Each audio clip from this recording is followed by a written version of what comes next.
Vatos, thanks again for tuning in to yet another video of Infamous, coming at you live from the West Coast yet again, San Jose, California. So, in this video, we're doing a walk around, or a bike check, or whatever you call these videos. I typically call them walk-arounds. So, we're in the shade. It's hot today.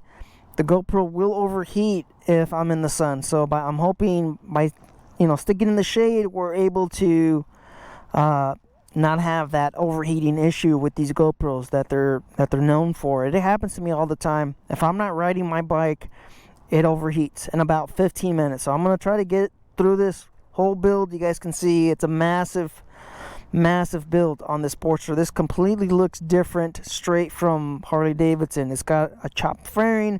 You have the inverted forks. You have drag bars. It's more of a cafe build. You have, of course, the taller suspension.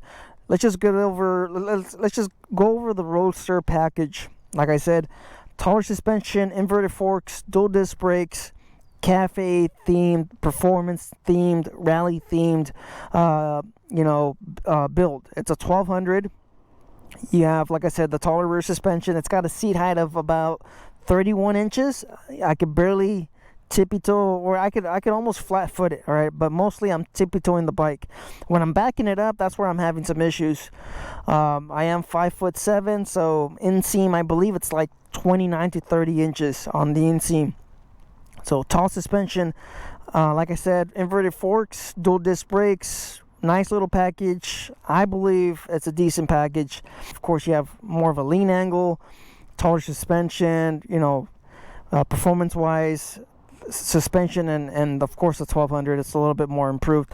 I don't think it's like a tune or anything like that. I believe that was back in 2002 2003 with the 1200R, I believe, if I ever remember. Anyways, guys, enough rambling. All right, getting on to, of course, the build. You guys can see it's got a custom paint. Of course, I painted it. It's not like a showroom finish. I have some orange peel. I'll just show you guys right there. I have a drip. I have another drip right there. There's some imperfections. I do not want to buff this and do all that jazz. You can see there's a little bit of orange peel up there. Imperfections right there because I paint outdoors. I don't have a booth. You can see there's little bugs, debris, dirt, stuff like that. It's pretty decent for being painted outdoors. My neighbor was burning his trash again, like always. He burns his trash. While I was painting this, I was getting a little bit of ashes onto the clear coat. I had to redo the paint job. Like I said, not perfect. You can see all the little debris in the clear because, like I said, I paint outdoors. I've had bugs. I've had all kinds of stuff, all right? You can see there's also orange peel all the way down there. It's not perfect, but I don't care. All right, I'm gonna leave it as is. I'm not gonna spend any more time on the bike because, of course, you gotta sand it down with the 1500. You gotta sand it down with the 3000, and then you gotta buff it all the way down. I'm not gonna do it. I've already spent way too much time building this bike out. I want to ride it now, okay? And that's what I've been doing these last couple of days. I've just been riding. No editing. No painting, or a little bit of painting, but no editing, no video publishing, nothing like that. That's why I've been gone for almost about 2 weeks. I still do the social media stuff, but as far as YouTube videos, I've been slacking because I just want to ride my bike. I don't have time, family, 9 to 5, videos, social media, and riding the bike. I'm only limited with my time. Anyways, guys, getting back on topic, it's not a showroom piece. It looks decent. A lot of people like it. I take it to I've taken it to the Lane Split meetup. There's going to be another one next Friday. I'll be there again. People are able to see it, and of course they're looking at it. They love it. Some of them are touching it. You're not supposed to touch these paint jobs, guys. When there's a custom paint, you're not supposed to paint. You're not supposed to touch it. But I have about 6 coats of clear on top of this. If I wanted to, I'd be able to buff this and wax it and all that other stuff for 20, 30 years. That's how much thick the clear coat is. Anyways, guys, getting back on topic. Let's start with the front. Of course, we have the LP6. I don't know if you'll be able to see it. I do have relays right down there. Those are my relays for my LP6. I also have the Custom Dynamics light bar on this. All of this, of course, has been modified to fit the Roadster. The Roadster is an odd Sportster, okay? You have inverted forks, you have thicker forks. A lot of the stuff does not fit this bike. A lot of the manufacturers don't make parts for this bike. When I installed the Memphis Shades Road Warrior, when I did the Burley Tall T-Sport fairing, I had to modify and I had to change the parts to make it fit with this bike. It won't fit on this bike. So that being said, a lot of the parts have been modified to fit the Roadster. It's tough finding parts for this bike. So we have the LP6. You guys can also see right after the LP6 we have the FX LRS-T fairing. It is phenomenal. All right, when it comes to cutting through wind protection, wind noise, man, it's it's crazy how well this is handling compared to my Lowrider S, which I have a FXRT fairing on it. All right, the FXRT fairing on my bike cost me over $2,000. This thing cost me $580 with taxes. Crazy. I got a killer deal on it. So moving on to the bracket that's holding the FX LRS-T fairing. This is for a 2022 to 2024 Lowrider ST. I have modified it, I have chopped it, I have welded it, I have done all of everything to make it fit on the Roadster. All right, it is completely different. You have to modify quite a bit. So if you're looking to do this with your Sportster, you're better off waiting for Advent Black to release their kit. They haven't released it, but they have announced that they will be releasing a kit for a Sportster so you can fit this fairing.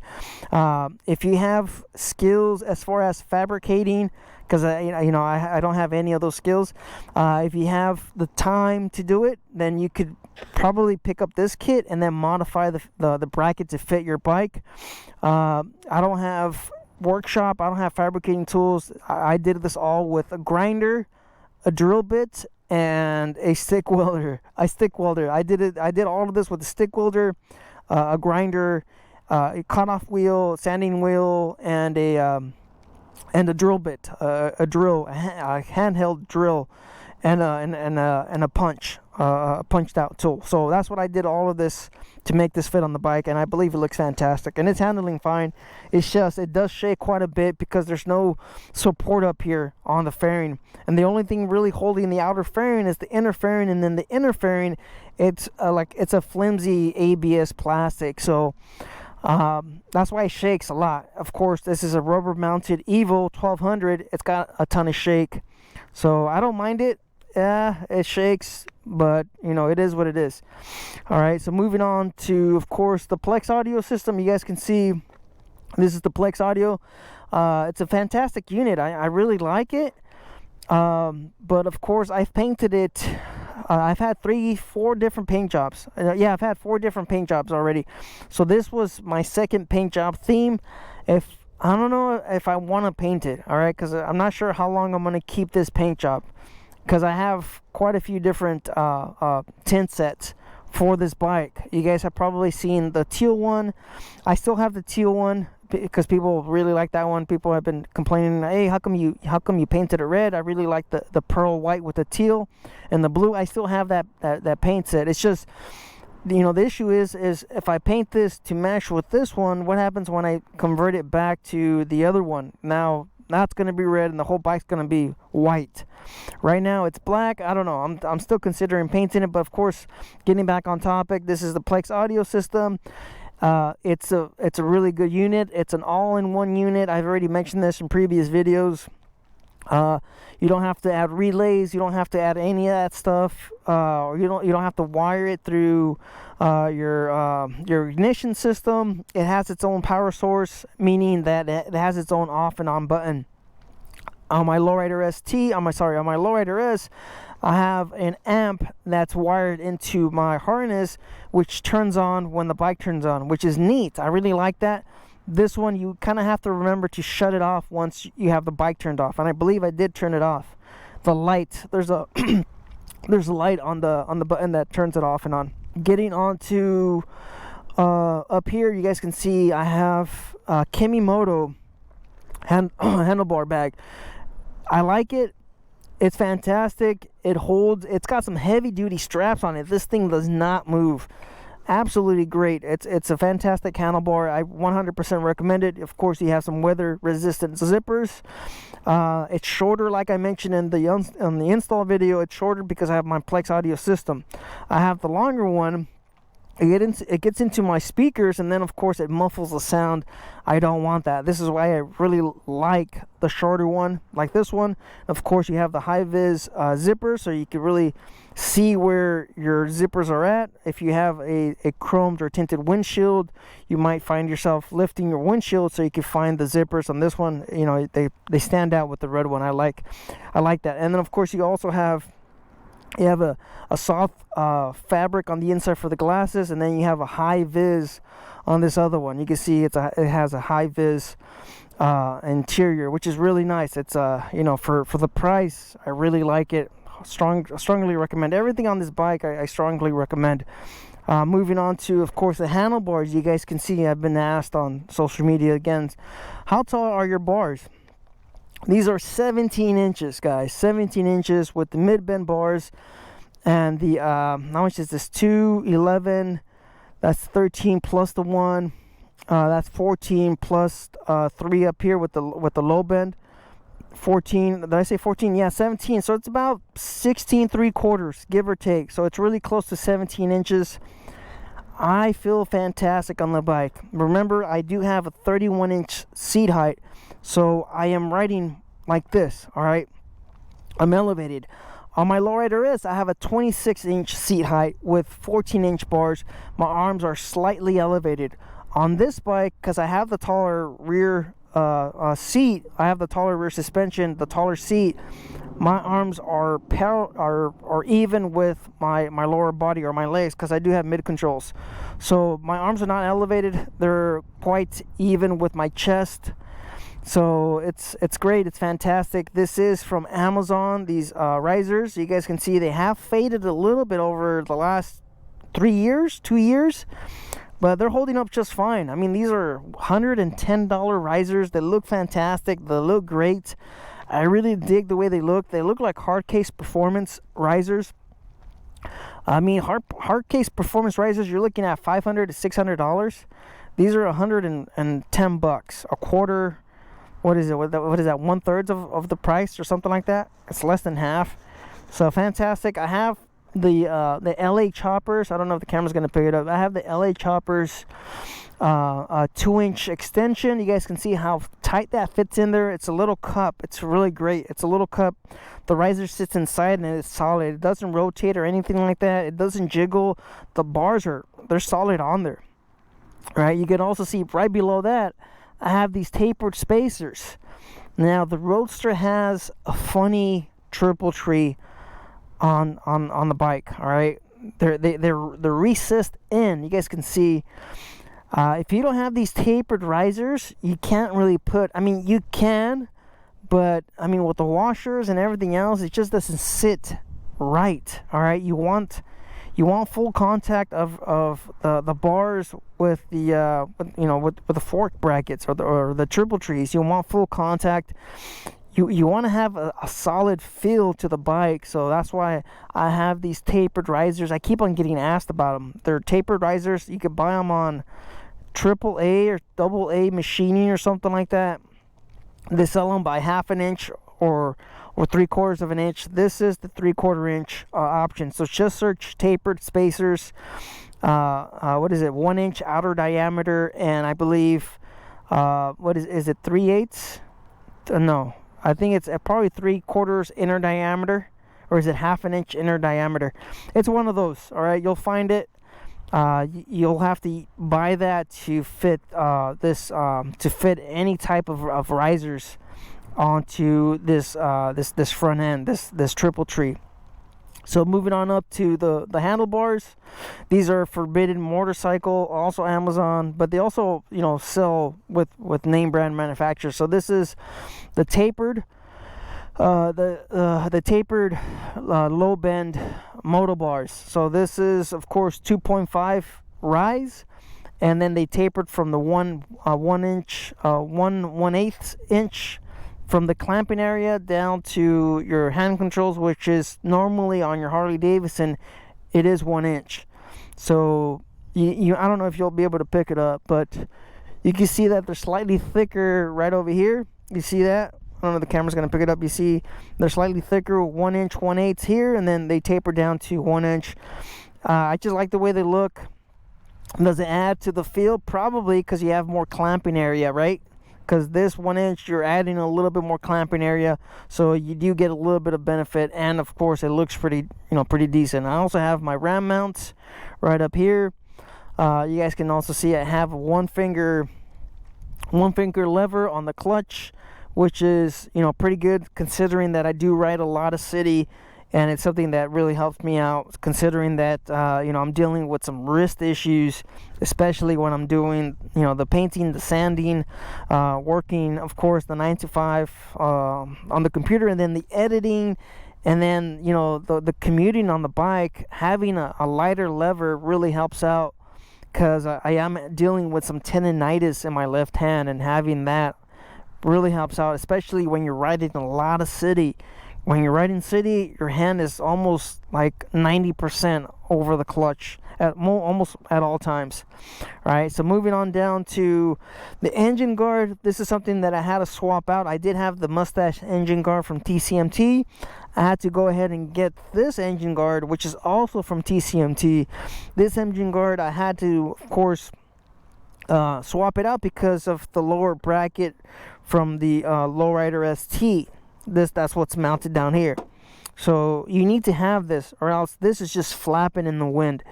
So I swapped out my engine guard for this one. It's a little bit wider. I don't really dig the look. I like the FXR Division engine guard.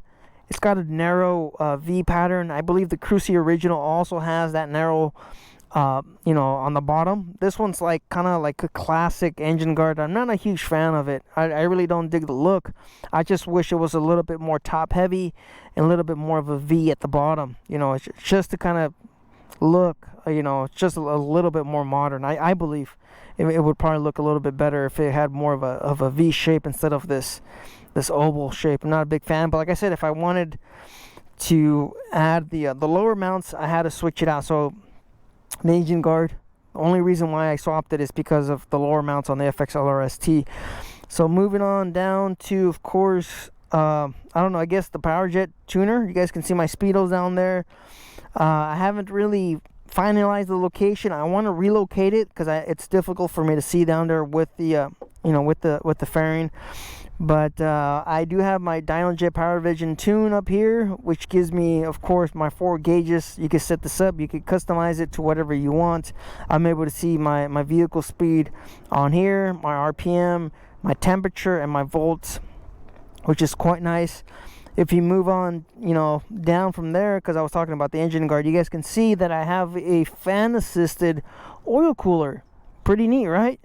So this is the Slimline 6-row or 10-row Slimline Jegs oil cooler. You guys can see it's been coming in clutch with the heat. During the heat wave, having the fan assisted right in city, I have seen a decrease in my temperature.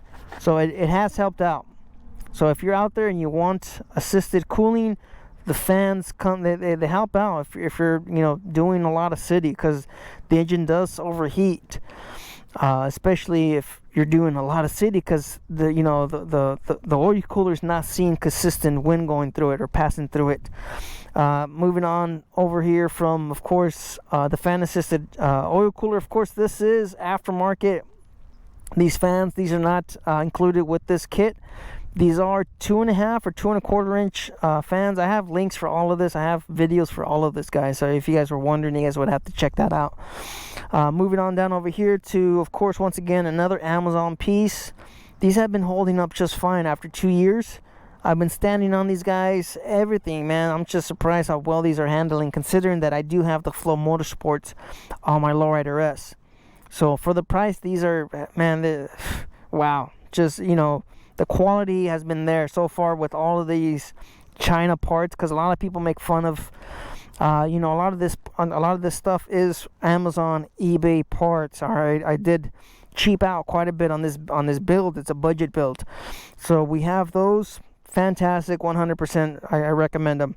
I also went ahead and I relocated my distributor. I relocated over here. Of course, this is another piece. I bought this with this off of Amazon for, I believe, $70. So it used to be right over here below my fuel tank. Now it's over here, just to kind of, I guess, really give it that look of a Dyna or whatever, or of a full frame big V twin. You could also buy this, of course, with a relocation of your ignition, which is something I'll probably consider doing now because of the bracket where my key is. It's really difficult to get to. The only reason why I did not relocate my ignition, because I used to have a 2005 Sportster. I did have a CV carbureted Sportster, and I was going through keys like crazy because of the vibration. I had it mounted right here onto, I believe it was, what was it? I had it mounted somewhere right here. Guys, this is many years ago. But my ignition switch was right here. What would happen is, because of the vibration of the engine and the key, it started wearing the key, and eventually it would cut the key in half because of the ignition. There was nothing I could do. I just had to, depending on how much you ride, you would have to go to your dealership and order more keys. And that's what I was doing. I was ordering more keys. And when I came around to doing this build, I thought about relocating the ignition switch, but at the same time, I don't want to keep on buying keys because of how much this thing shakes. So that's that. Moving on up to the fuel tank. You guys can see it's a 4.5 gallon tank. I have a full video on that. I'm not utilizing the full potential of the fuel tank because I believe is the ride height on this bike. It's too tall on the rear. That's what I believe. I think it's too tall in the rear, which it's not giving me the full capacity of the 4.5 gallon tank, because after 3 gallons this thing wants to stutter and stall, depending on if you're riding aggressive. If you're riding like a jackass, for some reason the fuel gets tossed to the back of the fuel tank, and then there's nothing where the pump is, and it stalls it doesn't stall out completely, but it sputters the engine. But I like the way it looks with this fairing. All right, I am going to say that because of the spacing and the gap between the fairing and the fuel tank, it looks pretty good. It looks decent. Let's go ahead and look at it from over here. Of course, you guys can see the spacing, the gap. It's pretty tight. You guys can see the side profile. It looks pretty good. I don't think it would look this good on a 3.5 gallon tank because it's narrow and it's tall on the peanut tank. I do have a peanut tank, but I just don't think it would look that good having a peanut tank on this. The spacing between the fairing and the fuel tank will be just way too great, and I don't think it will look good at all.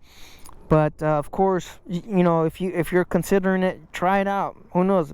Maybe I'm wrong, but I just don't think the 3.5 will look good with this FXLR-ST fairing. Moving on back, or let's focus on the engine now that we're here. All right, you guys remember I do have a Power Vision tuner. I have a Power Vision Dynojet Power Vision 2, and this is the only thing that I actually did not cheap out on, which is the Stage 1.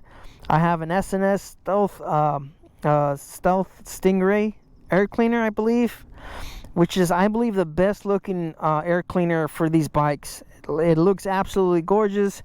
You have additional surface area for your filter, and then of course you have the classic mini teardrop style. Modern, sleek, absolutely beautiful, and for the price, this is, like I mentioned, the best. I mean, we're looking at how much is this again? I'm not sure, because the prices have gone up on these things. But that was a $220 air filter. My Trask, I've had other I have Vance & Hines, Trask, other SNS, and of course Harley Davidson air breathers. This one's completely cheap, all right, compared to a lot of those options. We have $600 air cleaners. This one will do just as fine. I've already mentioned that in previous videos. But this air cleaner will perform just as good as those $600 air cleaners, and it looks fantastic. Like I said, the Stealth Stinger looks beautiful. It's a good looking air cleaner. There's a reason why these are so popular. They're cheap, they look good, and they perform damn good too. So we also have the Bassani exhaust. I've mentioned it before. Finally buying a black. Well, I've had many black exhaust systems. Well, not really. I've had about 3. All right. This last one that I've had, I'm not gonna say the brand because it doesn't matter, right? The black pipes, they just don't age well. All right. After that first year, the powder coat or the ceramic coating on them, they look dull, they look aged after the first year. You have a black pipe, after the first year, it looks like it's been on the bike for 5-6 years. I'm not a huge fan. I am now just going 100% just stainless steel or raw or polished finish or whatever you're looking at. Just go with this finish. It looks good on the bike. It's gonna look a little bit, right now this pipe has 3 years on it, so I believe it still looks pretty good. You can see the muffler, and then on top of that, you could always, I guess, polish it. You could probably polish it with the ceramic coating. You'll have to, of course, take it to someone that does it. This one, you could probably do it at home. So the Bassani Road Rage 3, I believe. I can't remember if this is the one, but this is the Bassani pipe. Sounds fantastic. Sounds great. It's loud. It is loud. It's short, 2-inch-1. It has good torque, good performance. I'm a huge fan. They're also made here in California, SoCal. So, of course, SNS made in the USA. The exhaust also made in the USA. And then, of course, the PowerJet tuner. Also, I believe it's also made in the USA. So, all of this, I did not cheap out on the Stage 1. So, this is the most expensive item on this bike. The Stage 1 and probably the Plex Audio, but I bought that for my lowrider S, so it doesn't really count. Moving on back to the Saddlemen step-up seat, fantastic seat. I've had this for 3 years now, and I've had their seats for far longer than that. I've also had Lepero seats. All right, so I've had Lepero seats, I've had Saddlemen seats, and what else? Was there something else? I think there was one more brand. Maybe a BMC, if I remember correctly. Maybe, but the Saddlemen so far, the style-wise, the comfort, they're also made here in California as well, supporting local businesses. This one was given to me by Saddlemen because I've bought, like I said, over the years, I've bought many seats from them. So this one was sent from them. You guys can see the customization to match with the paint. You have red stitching, Saddlemen, subtle logo, diamond stitched carbon fiber. Because when I was talking to Buster, I just told him how much I really enjoyed my Saddlemen Pro gripper, San Diego Customs Pro gripper. So you guys get what I'm trying to say.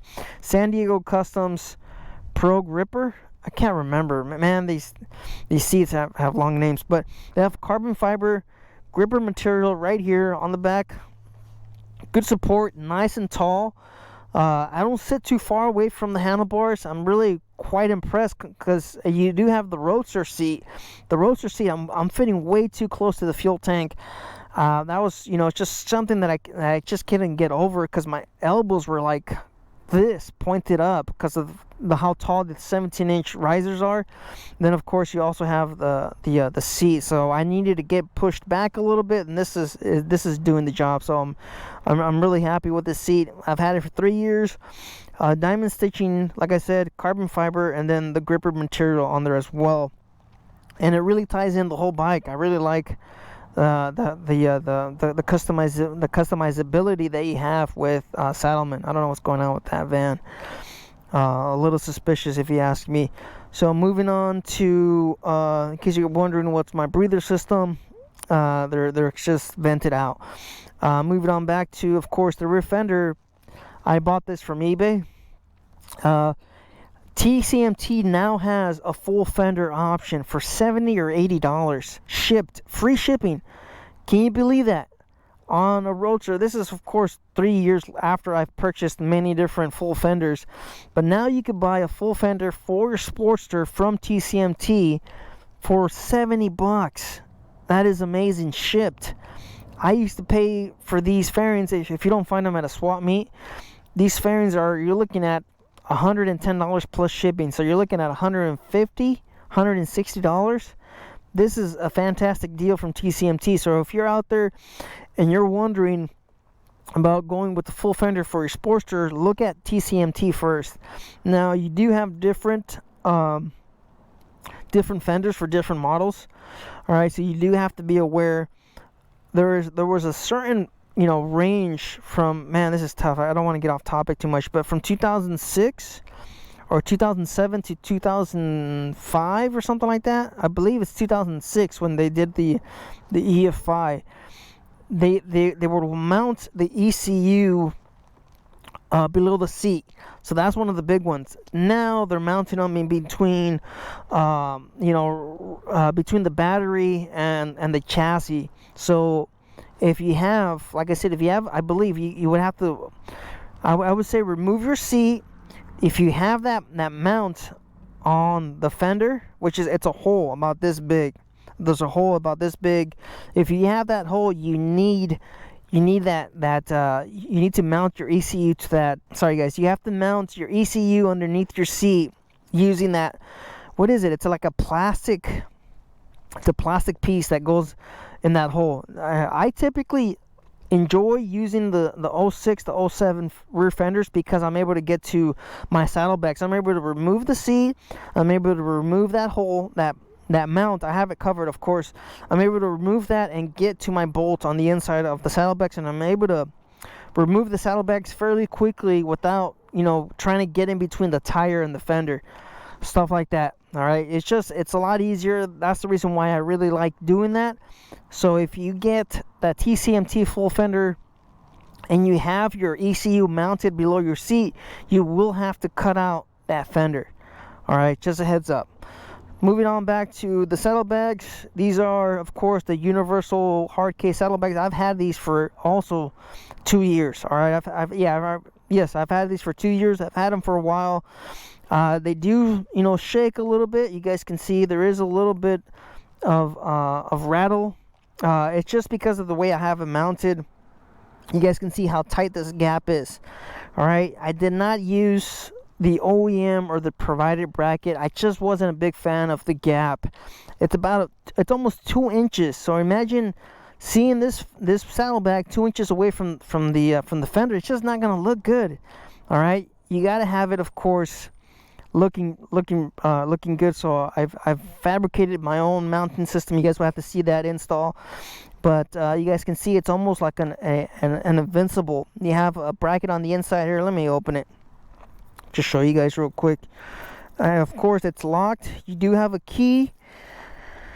I would say, they're waterproof, of course. You guys can see the bracket system. So this is the way I mount them. You guys were wondering, I have a whole video on it. Of course, I bought this stuff on Lowe's for like $10. These little braces. I cut it in half, thick gauge steel. You guys can see it's close to 1/4 inch, and that's mounted directly to the fairing, and it cleans it up. The struts, the fender struts, of course, they're tapered, so that's why I added this 1/4 inch spacer. I don't know if the camera's gonna pick it up right there. So they're waterproof because of the thickness of my paint. It's pretty thick. I've painted this like I said 3 times, 4 times. So I do have quite a bit of paint on here, and so that's added. That has improved and added the stability to these bags. I also have a liner fabric with these that's also going to improve, I believe. So with the rattling, but they don't rattle anymore.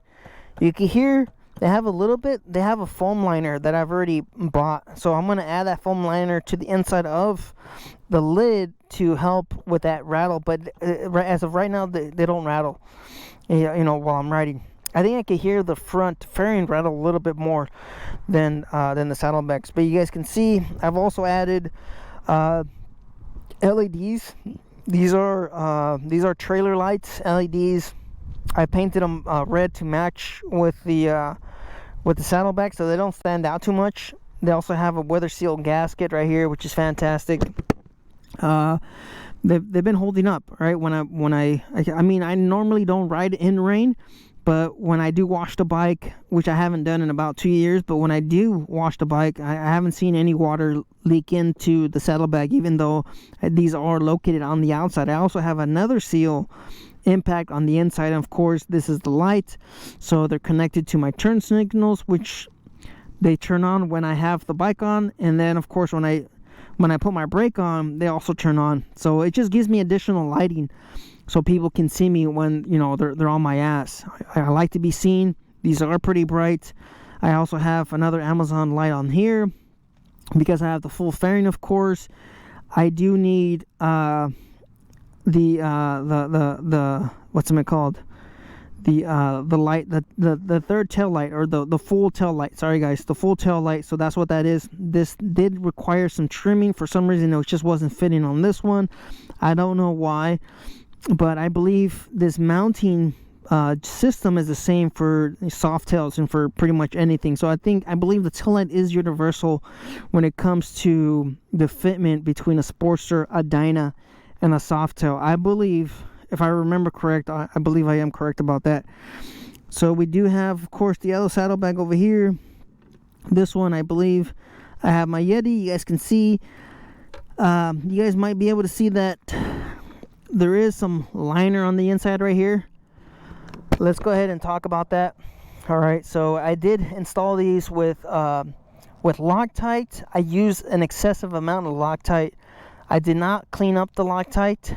I did not know, I wasn't aware that Loctite on raw ABS eats it away. It dissolves it. So over, I say, a span of 2 months, I started seeing the inside of my saddlebag crack because the Loctite was eating it up. So here and there, I went ahead and I got this Flex Seal. I couldn't find the black one, so I just put on the white one. It's inside the saddlebag. It's not gonna stand out. And also made some repairs to the crack. So it's been holding up just fine over the last 2 years.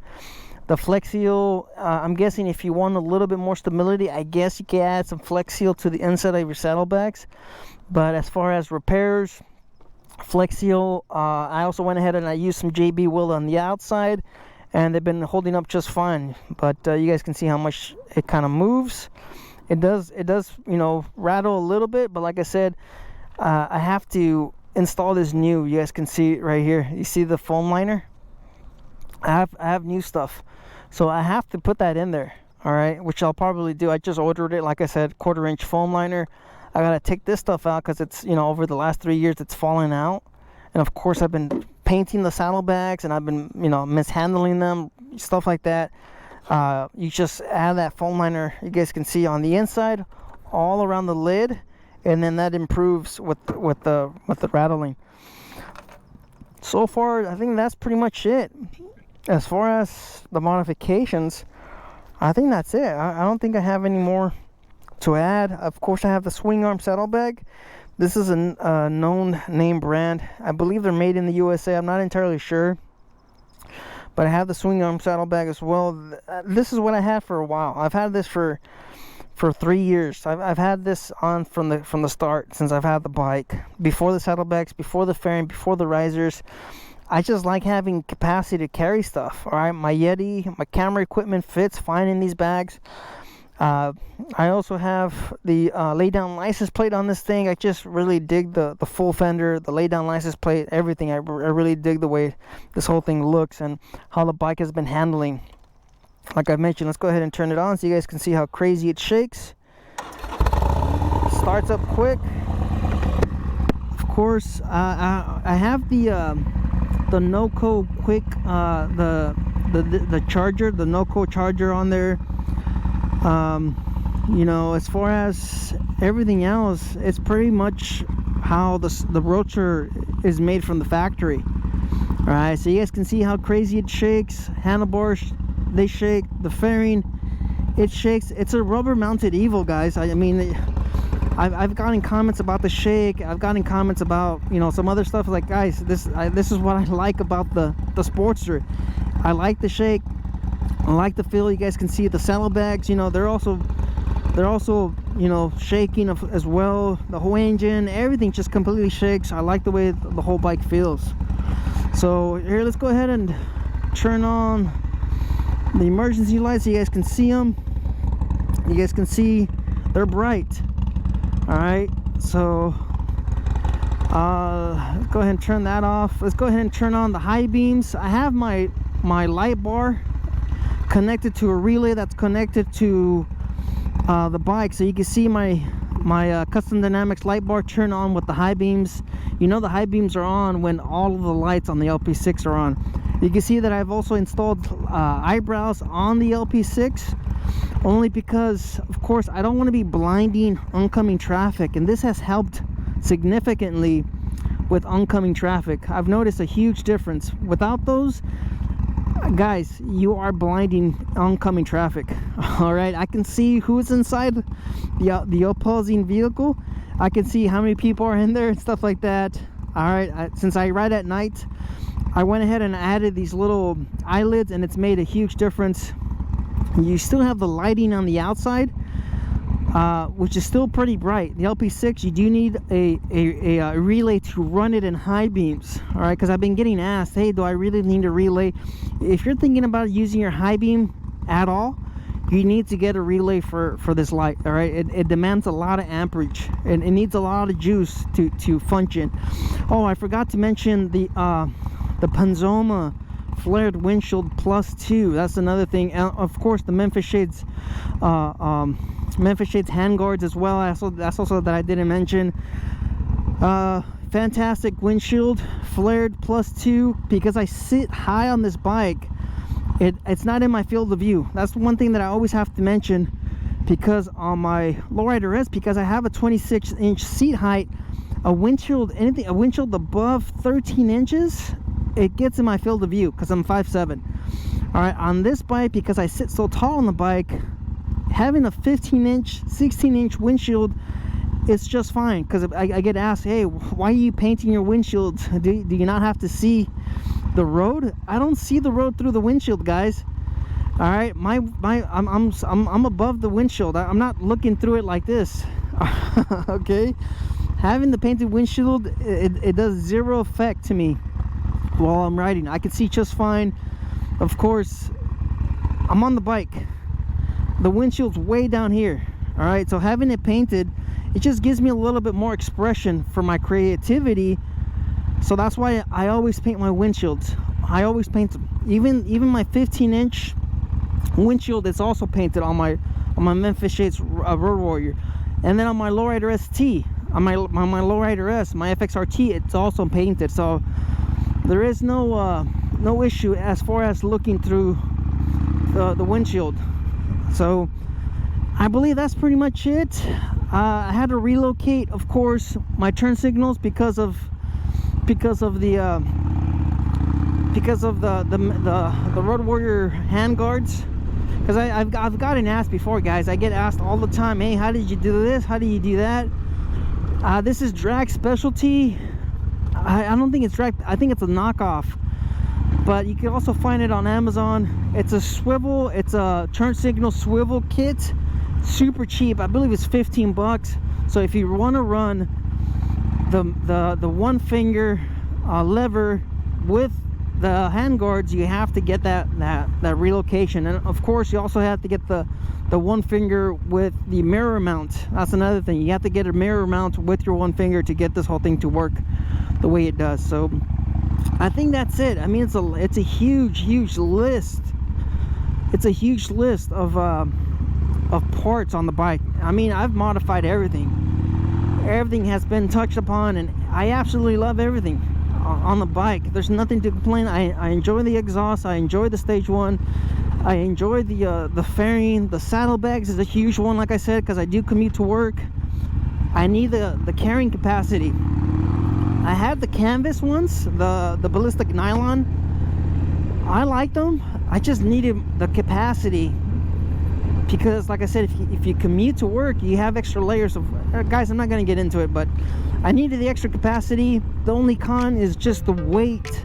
And of course, if you have a custom paint like this, then you have to paint match them, and that's going to cost you some money too. So anyways, thanks for tuning in. Thanks for watching the whole video. Life's Risk. Get out there and ride. Later.